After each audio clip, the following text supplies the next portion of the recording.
ఒక 5-10 సంవత్సరాల్లో మనం మన 2 తెలుగు రాష్ట్రాల్లోని గ్రామాలకి కూడా ఈ పుస్తకం చేరవేయాలి. ఆ తర్వాత మార్పు దానంతా అదే వస్తుంది.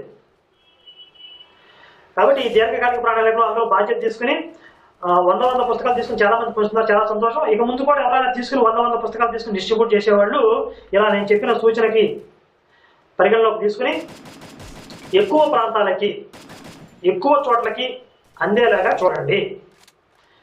ఇక త్వరలో నేను ఈ 2 పుస్తకాల మీద వ్యాఖ్యానం కూడా మొదలు పెడతాను. అన్ని గ్రామాలకి మా పుస్తకాలు వెళ్ళిపోయిన తర్వాత మనం ఈ పుస్తకంలో వ్యాఖ్యానం మొదలు పెడతాం. మీకు ఎక్కడ అర్థం కాని విషయాలు 1-2 ఉంటే మీకు సందేహాలు అక్కడ నివృత్తి అయిపోతాయి. ఈ పుస్తకం తీసుకున్న వాళ్ళందరినీ మన ఛానల్ సబ్స్క్రైబ్ చేసుకోమని చెప్పండి. మన YouTube channel Shivashakti channel subscribe చేసుకోండి. అందులో మీకు కావాల్సిన సందేహాలని నివృత్తి చేస్తాను. అది టోటల్గా ఈరోజు నేను చెప్పదలసిన విషయాలు. అందరికీ నమస్కారం.